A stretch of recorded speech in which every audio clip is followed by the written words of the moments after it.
Сәлеметсіздер ме, құрметті оқырмандар? Бүгінгі подкасттың тақырыбы экстремизм мен терроризмнің алдын алу баршамызға міндет. Бұл тек құқық қорғау органдарында ғана емес, әр азаматтың ортақ міндеті.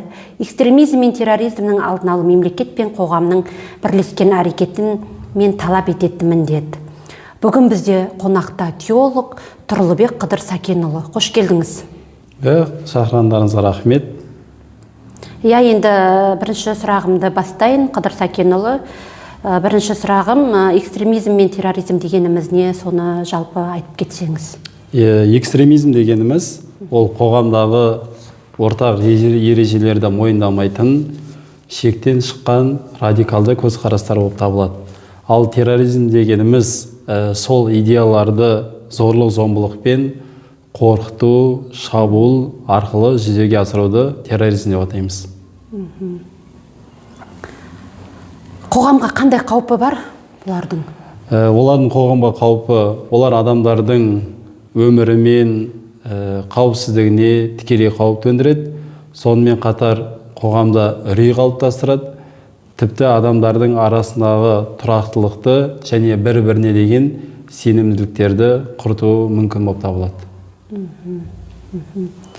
Экстремистік идеялар олар қалай таратылады? Экстремистік идеялар көбінесе әлеуметтік желілерде, интернет арқылы таратылады. Мысалы, адамдарға күшті уағыздар, не болмаса әртүрлі мотивациялық видеоларды айтып, адамдарына өздеріне сендіріп, және сол арқылы адамдарды алдап, арбап, өздерінің араларына қосып алады. Жақсы. Ал енді терроризмнің негізгі мақсаты қандай? Терроризмнің негізгі мақсаты олар қоғамның арасында қорқыныш тудыру, және де адамдардың арасында сенімсіздікті, және де қоғамда билік пен адамдардың арасында қысым жасау арқылы өздерінің идеяларын, саясаттарын былай айтқан кезде жүргізуді айтады. Қыдыр Сәкенұлы, жастар қалай тартылуы мүмкін? Жастар көбінесе психологиялық тұрғыда әсер ету арқылы тартылады.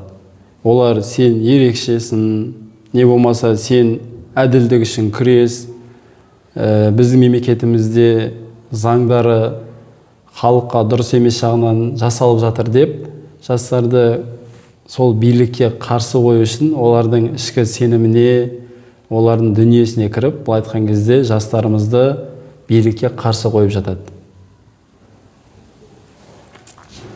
Енді қазір көбінесе әлеуметтік желілер дамып жатыр, қазір білесіздер, интернетте қауіпті ақпаратты қалай тануға болады? Егер әлеуметтік желіде, интернетте қандай да бір агрессия, не болмаса жек көрушілік, адамдарды төмендету деген секілді көзқарастар болып жататын болса, тек қана біздің айтып жатқанымыз дұрыс, басқалардың істеп жатқаны дұрыс емес деп айтылатын болса, онда бұл ақпарат жалған ақпарат болып табылады. Қазір интернеттік желілерде, білесіз, қазір көп уағыз айтады жастарға мысалы. Енді діни сауаттылықтың маңызы неде бұл жерде? Өте орынды сұрақ. Қазіргі таңда елімізде жастардың діни сауаттылығы өте жоғары орында. Себебі қазір әлеуметтік желіде көптеген адамдардың уағыз айтылуы, не болмаса көптеген уағыз видеоларын шығып, жастарымыздың соның астарында не жатқанын білмеуі, не болмаса өзінің діни сауатсыздығының болмауының себебінен жастарымыз сол діни экстремистіктің құрбандар болып кетіп жатады. Алла тағала қасиетті Құранда айтады: білмесеңдер, білім иелерінен сұраңдар деген. Демек, біз осы аят арқылы әрбір мамандықтың өзінің иесі бар екенін, және әрбір мамандықтың оқыған адамдар болғандықтан, кез келген нәрсені соның маманынан сұрайтын болсақ, онда біз еш уақытта қателесуге, не болмаса жаңағыдай жат ағымның құрбаны болып кетуге алдын алатын боламыз. Қазақ атамыз айтпақшы, дінді дұрыс ұстансаң қасиетің, ал егер оны дұрыс ұстана алмасаң қасіретің деген сөз бар. Демек, біз қашан дінді дұрыс сауаттылығымыз ашатын болсақ, дінді қашан дұрыс түсінетін болсақ, онда біз еш уақытта ата-анамызға, мемлекетімізге және де адамдардың арасындағы сенімділікке қатты әсер ете алмаймыз. Демек, дінді дұрыс түсінген адам ол өзінің ата-анасын құрметтейді, өзінің еліне былай айтқанда патриотизмге үйретеді. Жалпы осының барлығы ең бірінші адамға діни сауаттылықтың қалай берілгеніне байланысты. Сол үшін біз жастарға айтамыз, ең бірінші діни сауаттылықты ол әлеуметтік желілерден емес, өзіңіздің арнайы мешіттерден, тағайындалған имамдардан өзіңіздің діни фундаментіңізді дұрыс қалайтын болсаңыз, онда сіз еш уақытта жаңа арбаушылардың не болмаса әлеуметтік желіде таралып жатқан қандай да бір дұрыс емес ақпараттардың артына еріп, жаңа жихад жасаймыз, не болмаса біздің елімізде лаңкестік топтар істеу деген сияқты нәрселердің алдын алатын боламыз. Қазір енді әлеуметтік желілер көп дамып жатыр, өзіңіз білесіз, енді күмәнді сайт немесе топ көрсеңіз не істеу керек бұл жерде? Егер қандай да бір күмәнді сайт не болмаса соған секілді топтарды көретін болсаңыз, онда олардан барынша отписка жасап тастауға тырысуыңыз керек. Не үшін? Себебі сіз ол адамның қаншалықты уағызы дұрыс айтып жатқанын, не болмаса ол адамның қаншалықты дұрыс сөйлеп жатқанын, не болмаса оның жаңағындай интернеттік әлеуметтік желіде қаншалықты видеоны дұрыс істеліп жатқанын білмегендіктен сізге не істейсіз? Ол ақпараттан барынша бас тартасыз. Себебі қазіргі таңда елімізде жастардың жаңа сөзінің басында айтып кеткендей, өзіне тарту үшін сен мықтысың, не болмаса сен осындай күштісің деп айту үшін қазіргі таңда жаңа арабша қойылған видеоларды, орысша, не болмаса жаңа арабша жазылған сөздерді өзге ұлт өкілдеріне түсіну үшін сол тілде аударылып жатады.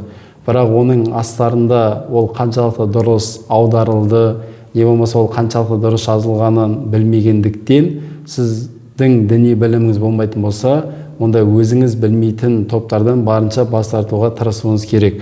Егер қайсы біріміз бір діни білімімізді күшейтеміз, не болмаса қандай да бір әлеуметтік желіде уағыз келетін болса, онда біздің елімізде арнайы бекітілген имамдар, ұстаздар, арнайы бекітілген muftiya.kz деген сайттар бар. Сол жаққа кіріп, өзіңіздің қалаған сұрақтарыңызды, не болмаса өзіңіздің көкейіңізде жүрген қандай да бір уағыз материалдарды тыңдағыңыз келетін болса, сол жаққа кіріп видеоларыңыз көрсеңіздер болады. Себебі қазіргі әлеуметтік желі деген нәрсе, олар жастарымызды былай айтқанда өздеріне тартып, жаңағыдай Сирияға, жат ағымның жетегіне алып кетуі мүмкін. Сол үшін барынша әлеуметтік желіде сақ болып отыруымыз керек. Енді қазір жастарымыздың арасында діни мәселе өте қатты болып тұрғандықтан, кейбір жастарымыз сол экстремистердің құрбаны болып кетеді. Оның ең бірінші себебі ол жаңағыдай әлеуметтік желі.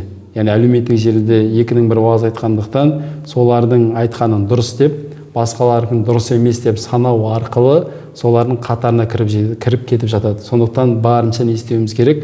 Әлеуметтік желілерде болып жатқан нәрселерден өзімізді алшақ ұстауымыз керек, және ол жақтарға жаңағыдай комментарий жазудан, не болмаса жаңағыдай репост жасаудан барынша өзімізді қолға ұстауымыз керек. Себебі ең бірінші адамға ол дұрыс білім керек. Не үшін? Себебі Алла Тағала қасиетті Құранда айтады, ең бірінші оқыңдар дейді. Біз тек қана дінді дұрыс түсіну үшін, біз діндің маңызын білу үшін ең бірінші біз сол нәрсені оқу арқылы ғана жетеміз. Ал әлеуметтік желідегі жаңағыдай 1 минуттық, не болмаса 30 секундтық видеолар арқылы біз дінді толығымен түсініп кете алмаймыз.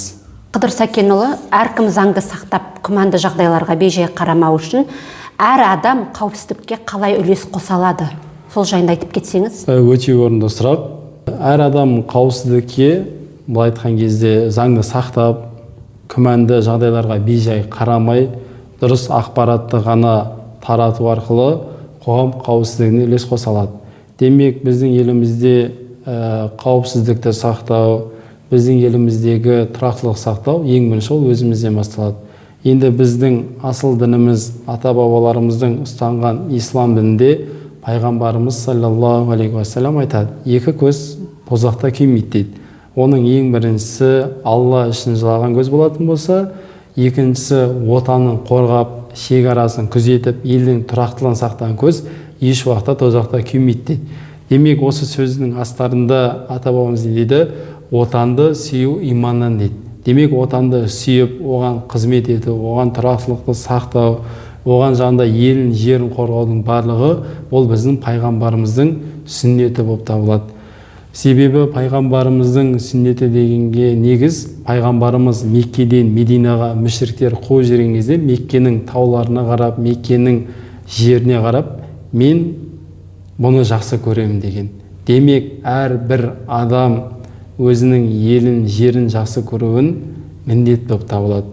Себебі бұрынғы аталарымыз айтады, туған жердің топырағы дейді. Демек, туған жердің топырағы, туған жердің суы, туған жердің тұрақтылығы ол баршамызға ортақ міндет. Себебі біздің осындай кең байтақ жерімізді, осындай кең байтақ елімізді сонау жаугершілік заманнан бізге аманат етіп тапсырған ол біздің ата-бабамыз.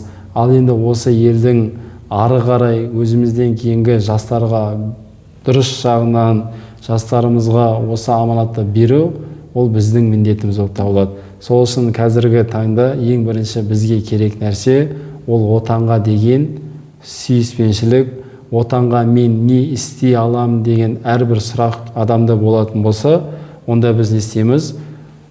Тұрақтылықты сақтай аламыз. Кез келген адам өзінің отанына құрмет көрсете алады. Тек қана жаңағыдай белгілі бір адамдар ғана емес, менің елім, менің жерім деген әрбір адам өзінің отаны үшін бір нәрсе істейтін болса, ол отанға қызмет етіп болып табылады. Сондықтан отанға үлес қосу, отанға құрмет көрсету, ол әрбіріміздің азаматтық және азаматшалық міндетіміз болып табылады. Бауыржан Момышұлы атамыз айтқандай, тәртіпке бағынған құл болмайды дейді. Демек, біз тәртіпке бағынып, елімізді, жерімізді, заңдарын қастерлейтін болсақ, елімізде болып жатқан қандай да бір конституциялық тұрақтылыққа бейімделетін болсақ, ол біздің имандылықтың белгісі болып табылады. Не үшін? Себебі ата-бабамыз өзінің сөзінде айтады, отанды сүю иманнан дейді. Демек, біз отанымызды қорғайтын болсақ, отанымыз үшін қандай да бір іс-әрекет жасайтын болсақ, онда біз сол имандылықтың белгісін аламыз. Себебі пайғамбарымыз саллаллаху алейхи вассалам Меккеден Мединаға мүшриктер қуалап жүрген кезде пайғамбарымыз сол Меккеге қарап, егер сен мені мүшриктер қуалап жібермегенде, мен сенен еш уақытта кетпейтін едім дейді. Демек, пайғамбарымыздың осы сөзінің астарында елінің қаншалықты жақсы көру керектігін айтылады. Алла Тағала екі адамның көзі тозақта күймейді дейді. Оның ең бірінші Алла үшін жылаған көз, екіншісі отанын қорғап, отанның тұрақтылығын сақтаған көз еш уақытта тозақта күймейді деп келеді. Демек, осы сөздердің астарында біз не істеуіміз керек екен? Пайғамбарымыздың сүннетіне сай елімізде тұрақтылықты, елімізде бейбітшілік сақтау ол әрбір адамның міндеті және де ол имандылықтың белгісі болып табылады.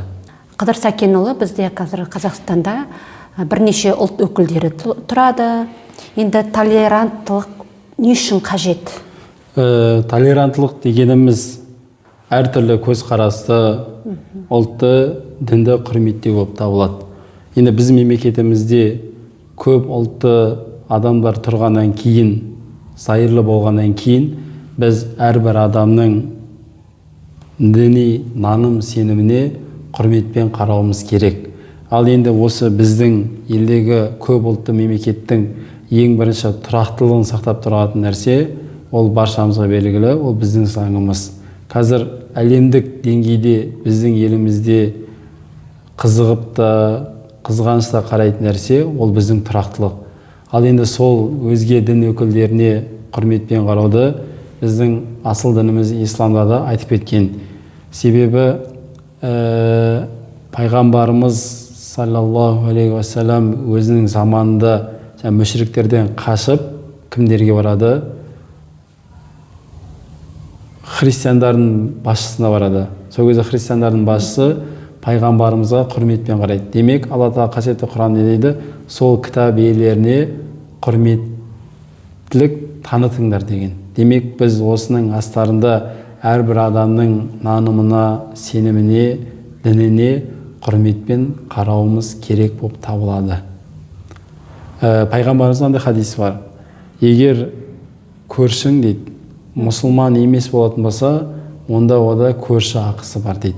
Ал егер сенің көршің мұсылман болатын болса, онда ода сенің екі ақың бар дейді. Біріншісі мұсылмандық ақың, екіншісі көрші ақысың дейді. Демек, осының астарында да пайғамбарымыз өзге адамдарға да, өзге адамдардың діни наным сеніміне де құрметпен қарау керектігін бізге өнеге етіп көрсеткен. Енді біздің ата-бабаларымыздың заманына қарайтын болсақ, ата-бабаларымыздың тарихына қарайтын болсақ, ата-бабаларымыз ашаршылық заманында да сол өзге дін өкілдеріне естеген құрмет көрсетіп, қолындағы барын беріп, барын бөлісіп, бізге осы нәрсені көрсетіп кеткен. Демек, қазір де біздің қоғамымызда ең бірінші керек нәрсе ол жаңағы адамдардың наным сеніміне, дініне дұрыс құрмет қарау болып табылады.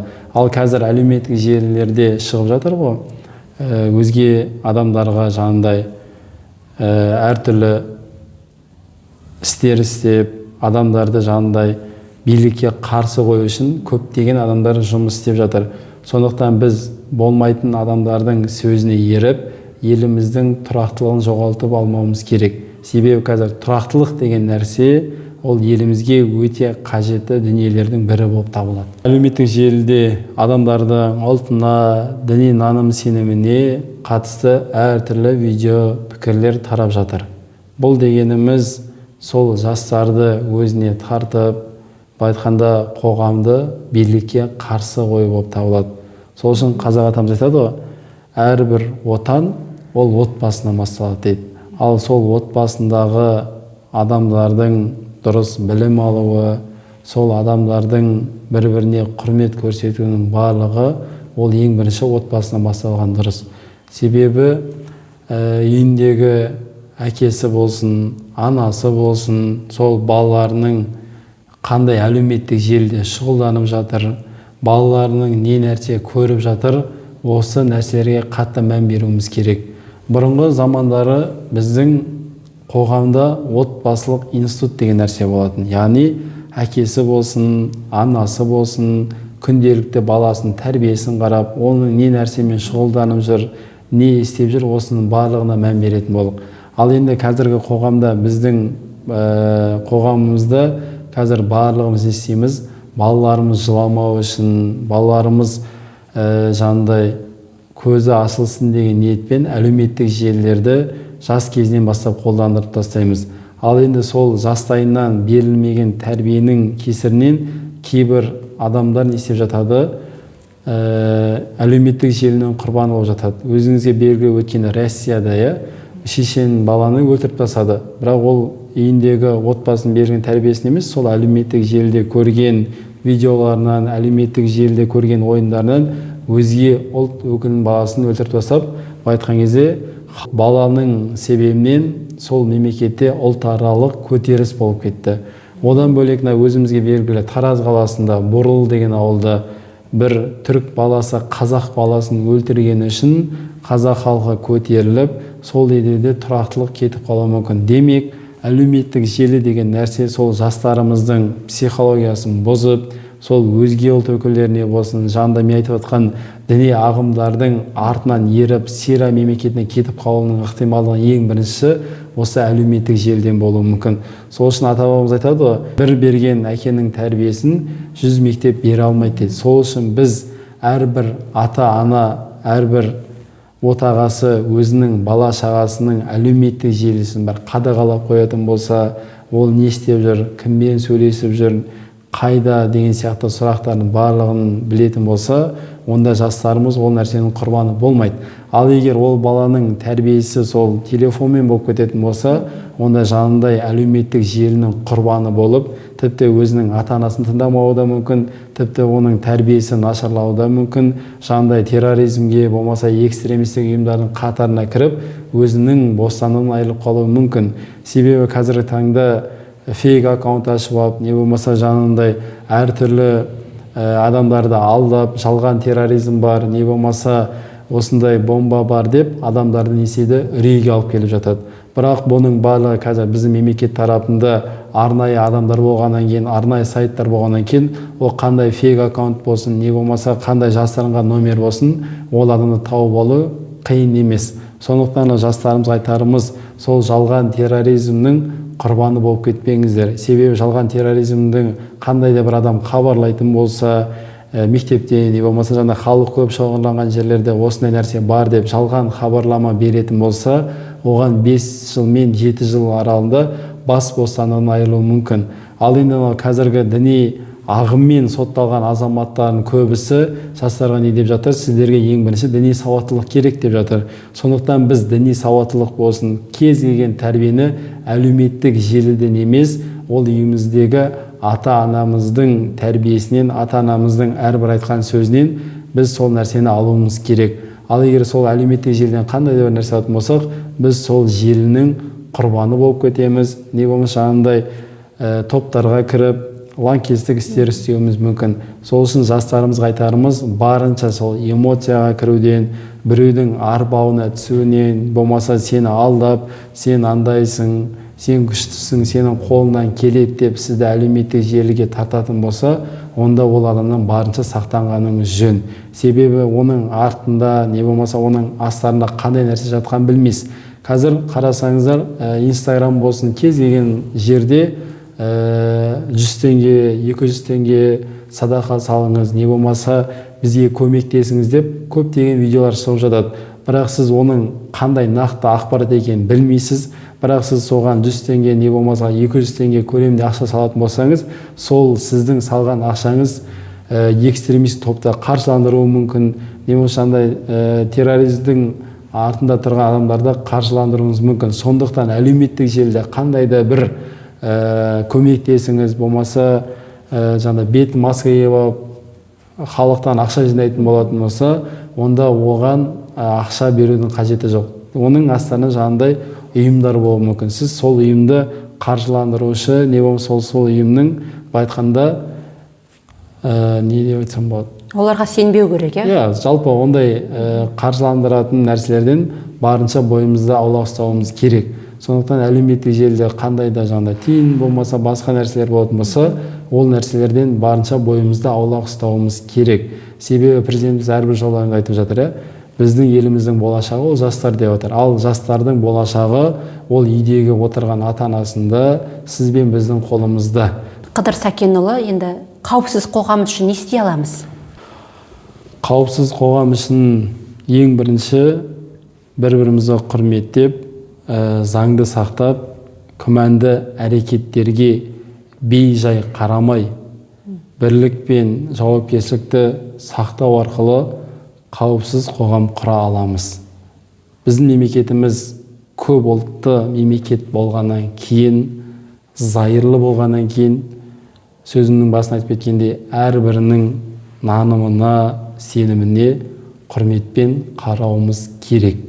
Себебі біздің елімізге қазір әлемдік елдерді қарасаңыз әртүрлі жағдайлар болып жатыр. Ал енді қазір біздің елімізге, сіз бен бізге, жалпы қоғамға керек ең бірінші нәрсе ол бірлік. Себебі қазақ айтамыз айтады, бірлік бар жерде тірлік бар дейді. Демек біз бірігетін болсақ, бөлінбейтін болсақ, бір-бірімізді құрметтейтін болсақ, онда біз алпауыт мемлекеттердің қатарында боламыз. Бейбітшілік пен тұрақтылық ең қымбат құндылықтар. Сондықтан біз заңды құрметтейік және татулықты сақтайық. Бүгінгі бізде қонақта теолог Тұрлыбек Қыдыр Сәкенұлы. Сізге көп рахмет, алтын уақытыңызды бөліп келгеніңізге. Құрметті оқырмандар, осымен біздің подкаст аяқталды. Келесі кездескенше сау болыңыздар.